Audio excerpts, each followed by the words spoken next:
One. Hello, Gabby and Lydia. Hello. How are you, Gabby?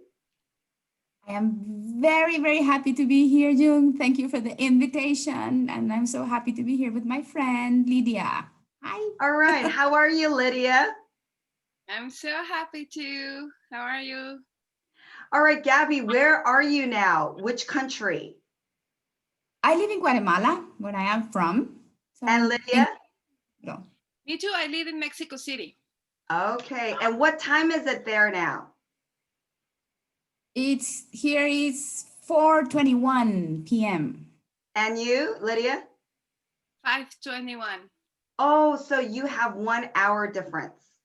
Yeah. And you? What time is it there? Here it is Sunday, not Saturday, and it's 7:21 a.m. in the morning. So good morning for you from my Good morning. side. Yeah. That's so kind. Buenos dias or? Yeah. Buenos dias. Buenos dias. Okay, Yeah. all right. Got Gabby and Lydia, I'm gonna start off with some icebreakers. And maybe if Gabby could go first and then Lydia can go second, all right? Number one, soccer or baseball? Baseball. Soccer. Lydia? Soccer all the time. Woo! Do you have a favorite player that you roar for? I do, a Mexican player actually. His name, he has a nickname that is El Jaibo. Is an animal from Tampico, Tamaulipas. It's seafood. Seafood, right? It's Like- a sea, like a shrimp. Yeah, like a crab. Crab. Okay, all right. Okay. Number two, chocolate or vanilla? Gabby? Chocolate, always. Double chocolate. Chocolate, chocolate, chocolate. Yeah. Okay, Yeah. Lydia? Chocolate, of course. All right. Number three, read a book or watch YouTube on the weekends. If I could have the time, I would read a book. Okay. And you, Lydia? The book all the time. Oh, we've got some bookworms here. Okay. Is there a Yeah. book that you're reading now, Gabby? No. Well, I have many actually, but since because of the baby, I have like moments. So no. Okay. And Lydia, do you have a special book that you're reading right now? Well, I have to read with my daughter right now because of school.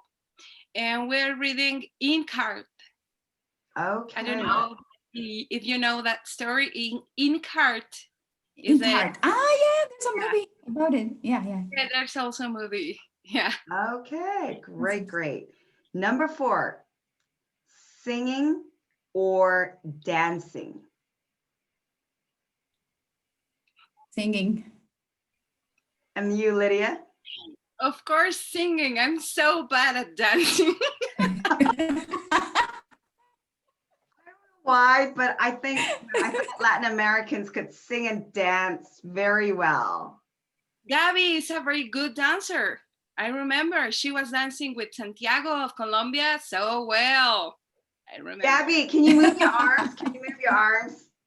Show us some moves. Move your arms. Just put me some music. Yeah. All right. Number five, eat at home or eat outside? Eat outside. Eat outside.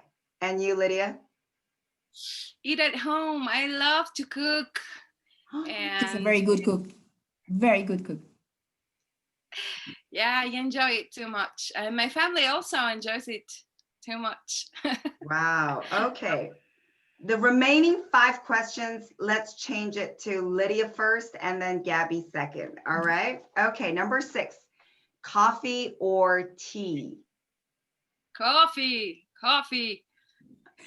Gabby? Tea. Tea. Yeah, tea. Okay. Number 7, high heels or sneakers? High heels. Yeah. And you, Gabby? Sneakers. Yeah. All right. Number 8, jeans, casual or formal? Jeans casual all the time. Gabby? Yeah. Me too. Me too. Jeans Okay. casual. All right.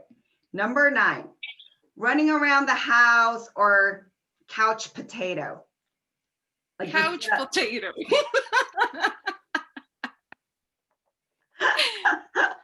Me too. You too. Couch potato. Couch Yeah. potato. So With my book and my sneakers. okay. Okay. Do you wear shoes at home? Yeah. Oh no. Oh, sorry. You first. Lydia, Yeah, do you yeah. wear shoes at home? Well, we used to. Yeah, and because I also have 2 pets at home. I have 2 dogs, 2 small dogs, and they're trained, but you have to be careful all the time. So And you, Gabby, do you wear shoes at home? How do you say sandalias? sandals. Sandals. Yeah. Now with the COVID, especially, I am in sandals all the time because I've been in quarantine since my baby daughter was born on December 2019. So it's almost going to be a year of being in sandals. Yeah. Okay. Sandals for a year. All right. Number 10, last but not the least, wine or tequila? Wine. Gabby? Yeah, if I had to choose, it would be wine. No tequilas. No tequila. No. Too dangerous tequila. Yeah. Yeah, I don't drink like that, but I know it's too strong also. Strong. Oh, okay. Thank you so much. I had so much fun getting to know you too. Gabby, could you introduce yourself, your name, where you live, what you do, and anything else that would describe you? Of course, thank you. Okay, my full name is Gabriela Ordóñez Herrera de Martinez. Martinez is my husband's last name.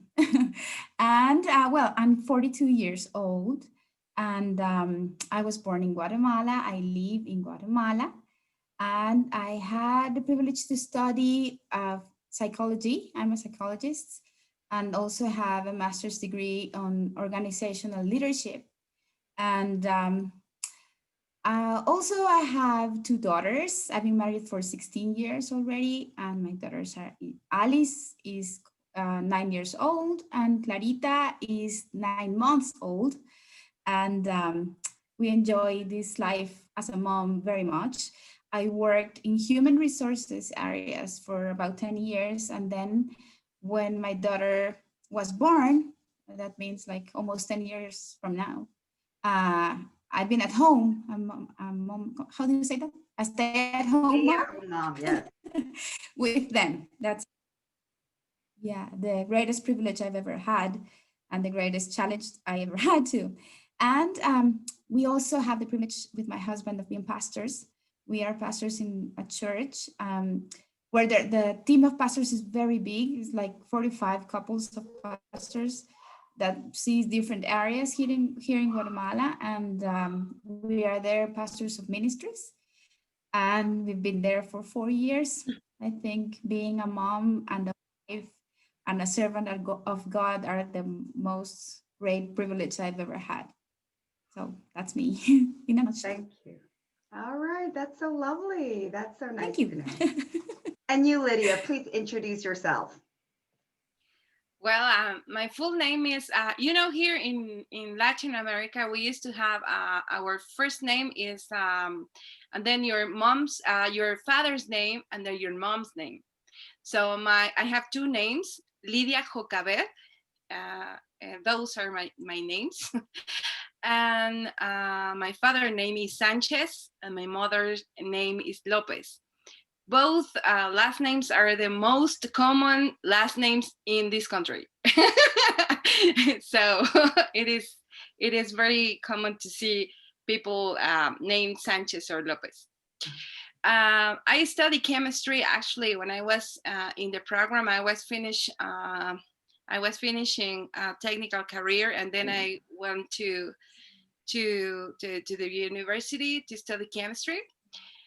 But I didn't really wanted to study that, you know. It's because of my parents. So I finished, and then they let me the chance to do whatever I want. And and so I was trying to see where did I fit, you know, after the program. It was so hard for me to find a place for me, because I changed a lot after the program. So I was, you know, going through different industries to find out what I wanted to do. So then I got the chance to start a company where it's a small agency, a digital development agency, with my actual partner. So I have a very patient and handsome partner right now, and we have that way of living now. God has been so good with us. We also have two small businesses, and I have a daughter. Her name is Valentina. She's 10 years old as Alice. And well, she's in fifth year of primary school, elementary school. She's very smart, so so smart, and so full of energy. And it's not because it's my daughter, but she's so beautiful. And I got divorced 7 years ago. 7 years ago, and it's been a amazing trip, you know. My ex-husband is such an amazing person. We're very, very good friends. And so I have this new chance of doing my life with another person. And so he became my partner also. And we're, you know, in this adventure together. And so I didn't use anything of like chemistry knowledge, you know, but I learned a lot of the digital industry, digital marketing industry, actually. That's what I'm doing right now. All right. Wow. You seem to have a very vibrant life there. Yeah. And you did use chemistry when you were cooking.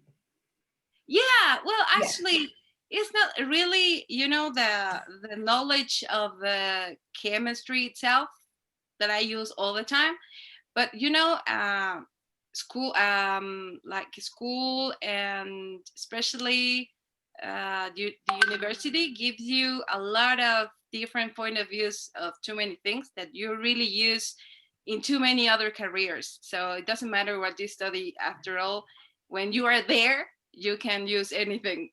You know, God has been so good with me. All right, great. Thank you. Moving on.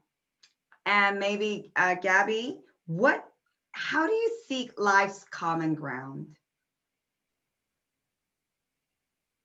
Oh, that's a deep question. I think I do that by knowing people.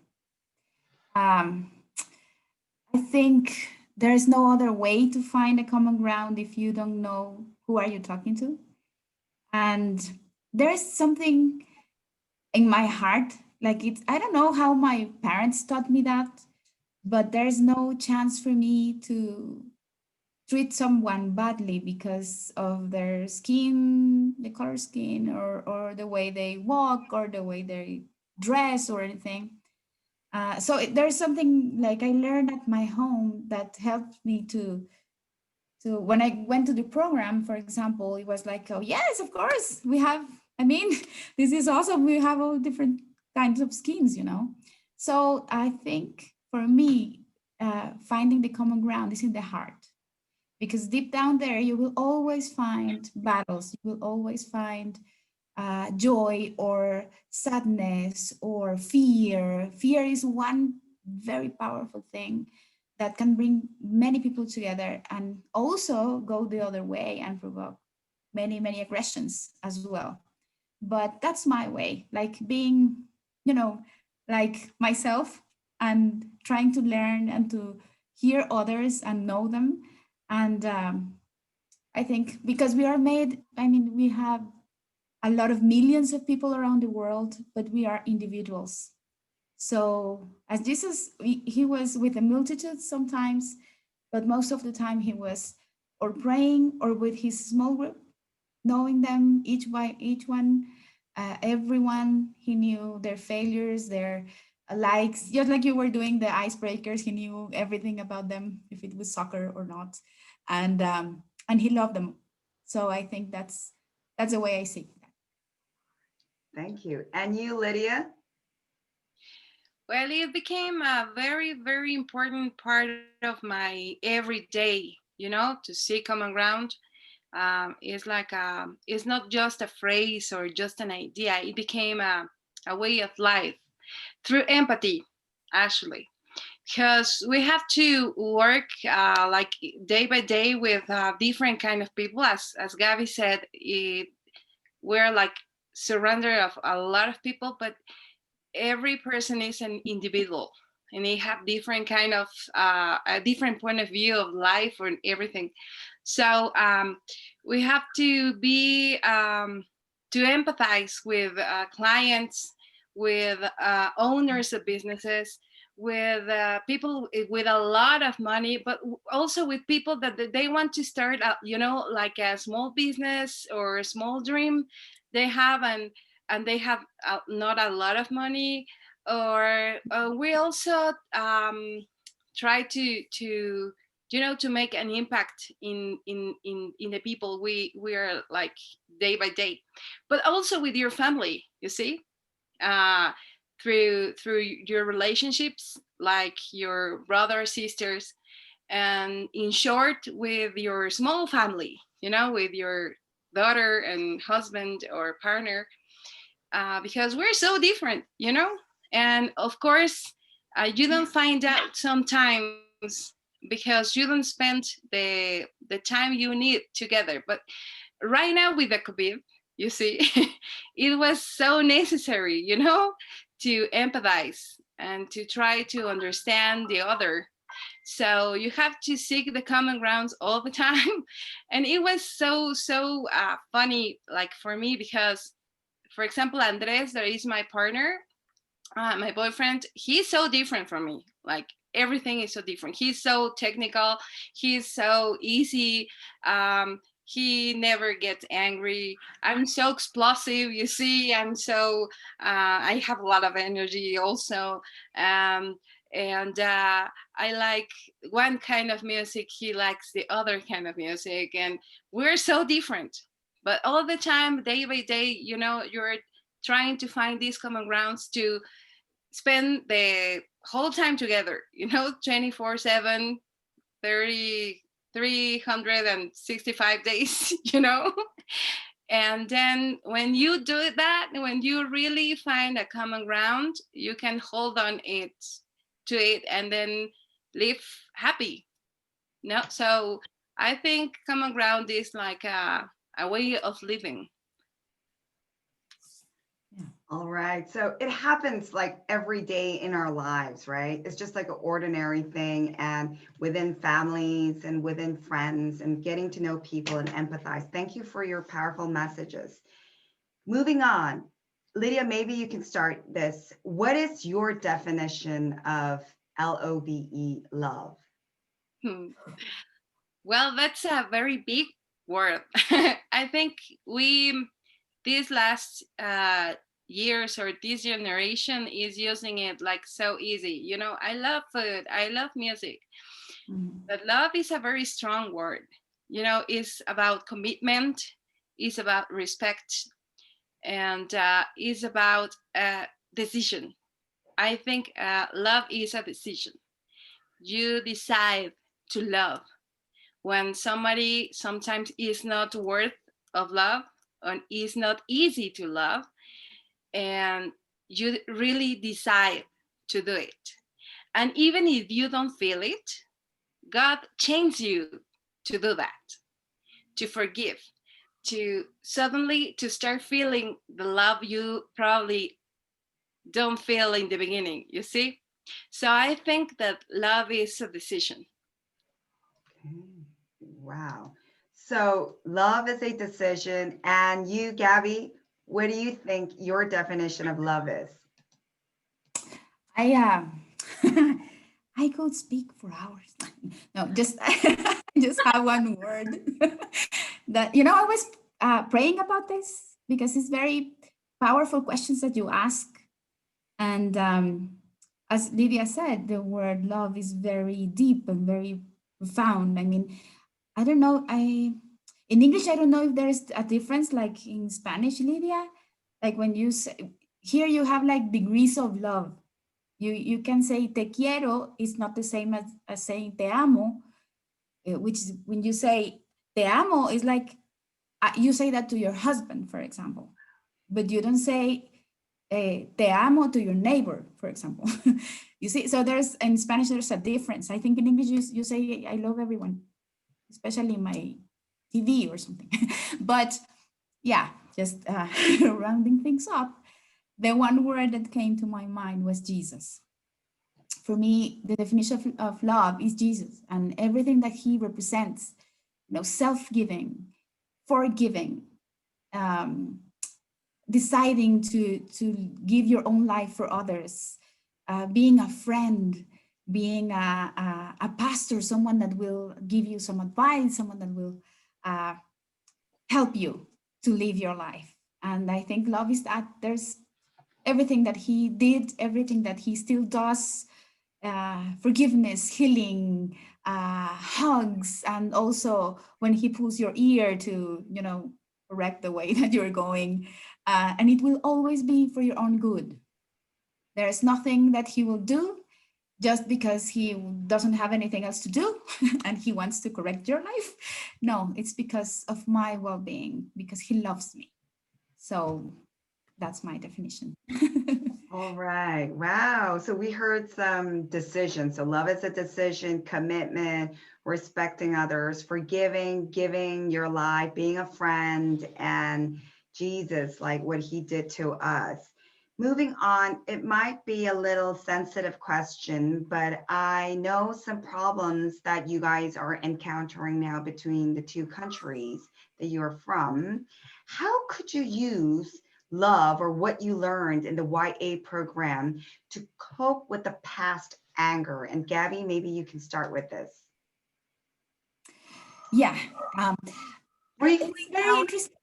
Sorry, Gabby, could you briefly tell us about the situation?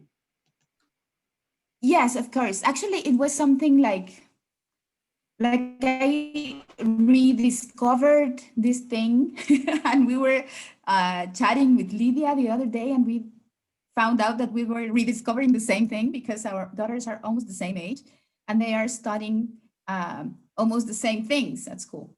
And that's the independence processes of our countries and also the battles that had to be something with it. And I found out, I didn't know that, or I didn't remember, that one of our presidents here in Guatemala decided to give half of one of our biggest parts in Guatemala as a gift to Mexico. And I was like, what? It's where the area, all the Mayan culture was especially in that area. So it was like something culturally important.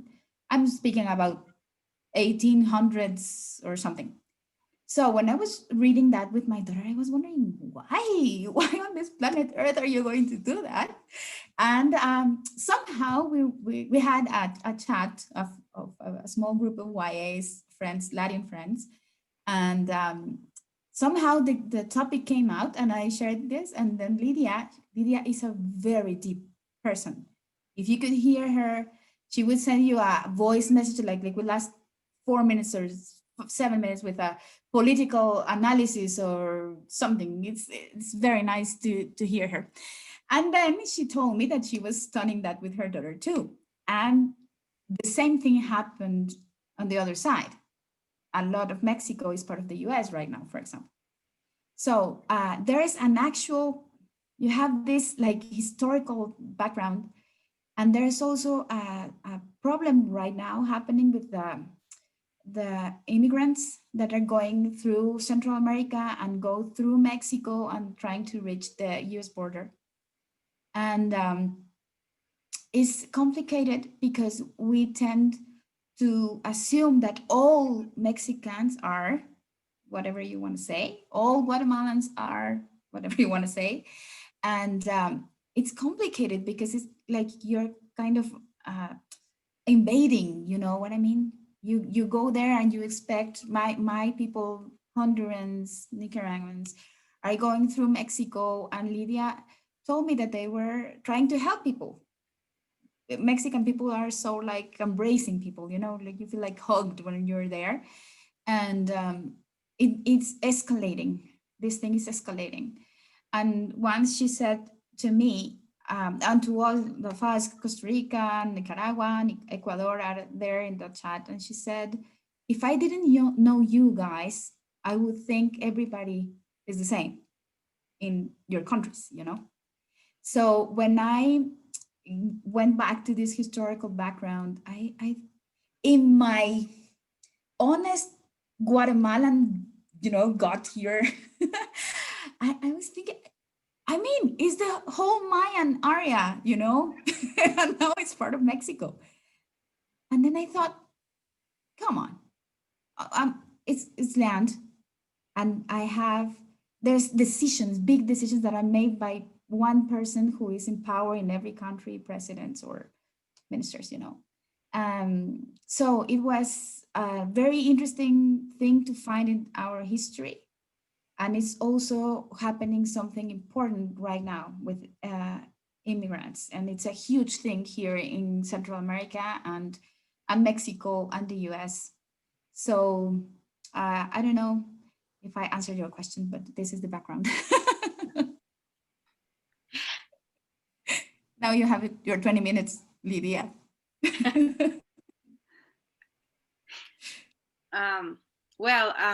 It was very weird to find out that we have so much in common, you see, like even history. Actually, our Independence Day is the same day, September 15th, in Nicaragua, in Guatemala, in Honduras, in Mexico.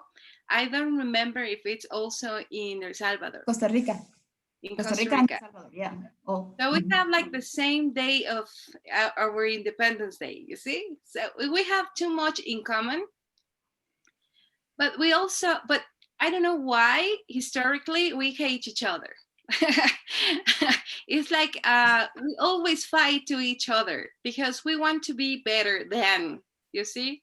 Mexico is part of North America, and the rest of the countries are Central American countries. So so I know that when I was in the program and I had the chance to talk to the YAs and also in the countries we visit, we were there in El Salvador, Honduras, Costa Rica, Nicaragua, and I have the chance to talk with some people. And they told me that they think that Mexicans are like a very proud people, that they feel that they are superior to the rest of the countries, and we actually are like that. It is true. It is true. It is true, and that's why it's always competing. You know, even in football. When we are like in a special World Cup or something, Mexico always defeat every Latin American country. There is not Brazil. Argentina, and Chile. The rest of the countries are always eliminated by Mexico. Yeah. And so we have all the time this rivalry, or Rivalry. Mhm. this fight all the time. And but in the very very deep part of the things, we are just the same. You know, we have a lot in common, a lot. But I think that in a way they taught us to see the difference between us since we are little.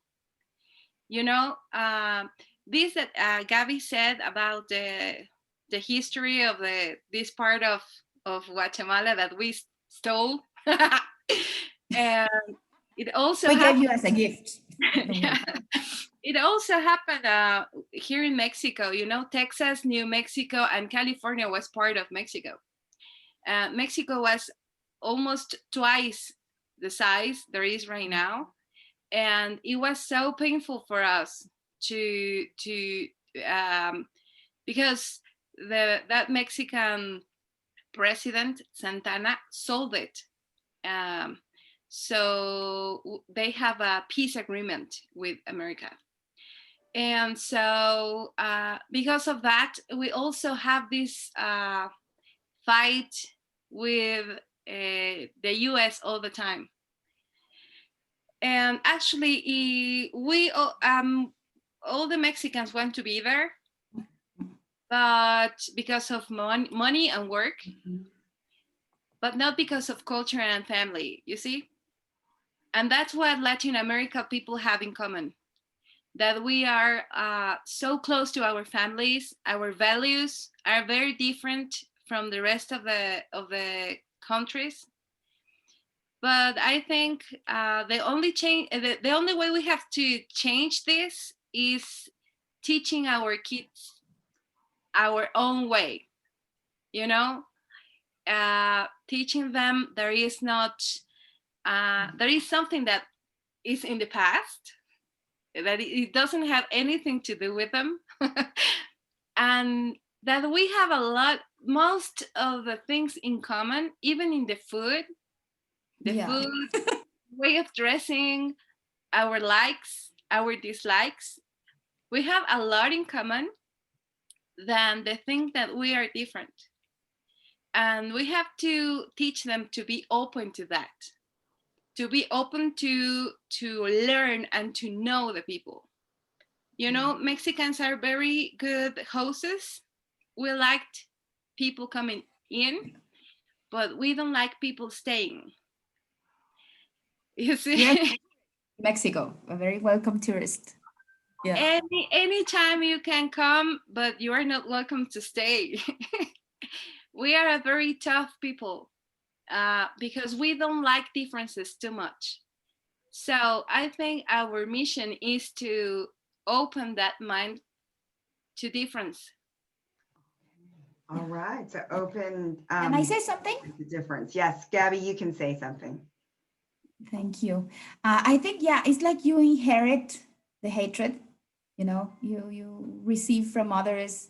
Even inside my own country, there's a lot of discrimination also for specific groups, you know, and then these fights start. Like, you have to create organizations that will defend this small group because they are being rejected, and it's complicated because, as I was telling to my daughter the other day, there's no difference.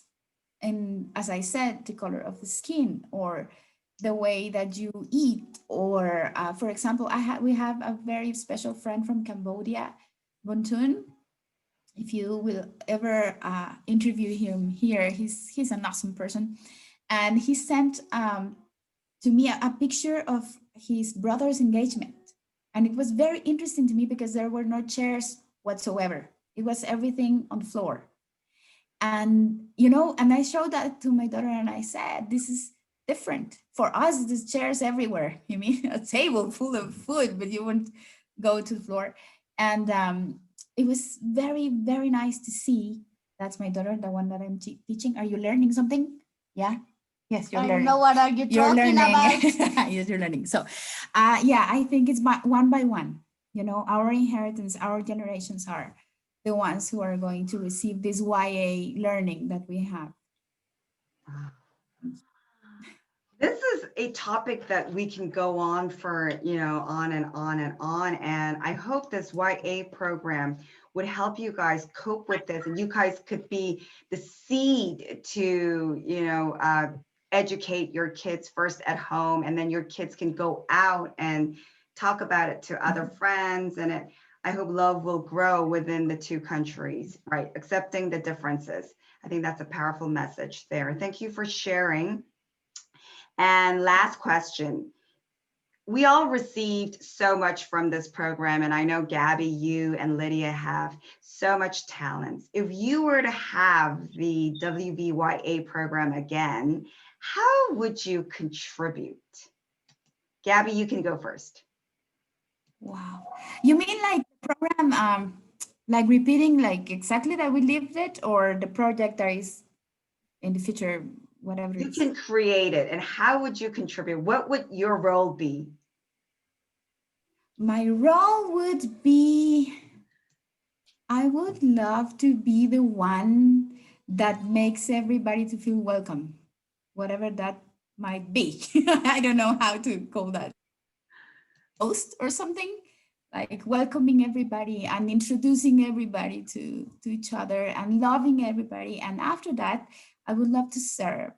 I would love to serve everybody to make their talents just flow and shine, you know. I like when people shine who are close to me. And I think that would be my role. You can create that one. Thank you. All right. Okay. So I think I have a new name for you, like a love organizer. I like that. I will write it down. All right. Organizer. Lydia, you? Well, I was, I have all my questionnaire answered already, but this question, it was like very hard for me to answer. Probably when I was part of the program, I didn't feel all the time very integrated, because it took me a little while to understand that it wasn't because of different nationalities. It was because of my own insecurity. So I started the program with a lot of baggage. And it was like a very good time for me to find myself and to know myself, because I was a very overprotect girl at the home. So I didn't know like the world too much. So there are a lot of people that the things that happen during the program that I didn't notice until too many years later. I was talking with another YAs, and then I was like, really, that happened with that person? Really, that person said that? Really, that person? And I wasn't there. I wasn't aware of anything. I was in another world, you see? So I think it was, if I had the chance to be that bridge between the people that is in this, seeking this, like this new life, or this, or to try to understand what's going on, it would be so good. I was so clueless, like for a month or more. And probably because I was too young. But there were like a lot of people that really impressed me so much that I couldn't get, close to them. Evangeline was is a very good example of it. Evangeline was my roommate for a month, and I was so scared of her.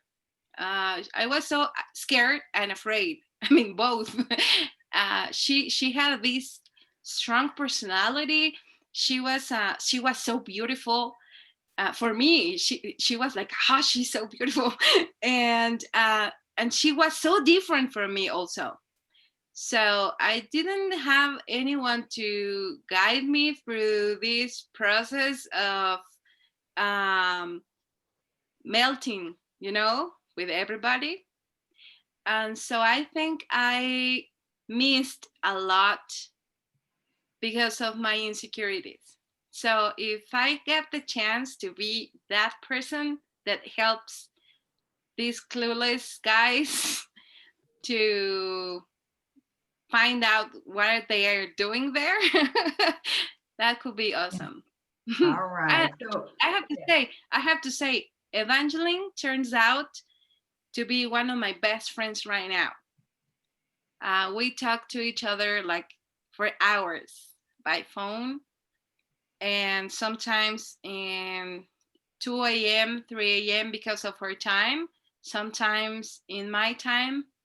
And sometimes she doesn't sleep, sometimes I don't sleep because of we're talking like too much. And we became a very, very close friends. So I think I missed a lot. So I think you could be our friendship organizer. I don't know if friendship, because maybe understanding organizer or understanding leader. Understanding.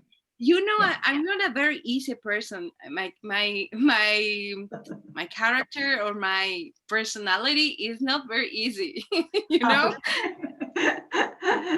All right, you seem to be such a nice person to be around. Yes, Gabby, you have something to say? Wow, how perceptive you are. Yes. I just moved my mouth. But yeah, I was thinking about another role because Lydia is so right. I also missed a lot during the program. And I think I needed someone who would push me to go and try and lose my fears and let them just, I could have done like the choreography, or I could go there and audition for something, and I didn't. And maybe I couldn't call it fear at that time, but it was. So I would be like, go, go, go. You cannot say no. You have here in your resume says you can sing, go and sing, even if it's not good. And if you do acting, you have to go and act. You go and show who you are. Go. That would be another good role. If you don't have the other one for me, I would like this one. Gabby, I would be the pusher for you. Okay, the go. Yeah, push me. All right. Thank you so much. Oh, that's your baby. Hello. That's my baby. Wow. This is Clarita.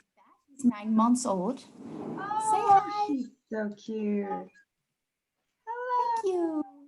All right. She's here because her father has a meeting, so she's okay. So I think we're gonna wrap up soon. All right. Thank you so much for your time. Thank you for your time and being so early. Oh, yes, thank you. And just, being present here, and your presence means so much to me. And I had so much fun today, and hope you have a good weekend with your family, and hope to see you soon again. Bye-bye. Bye, June. Thank you.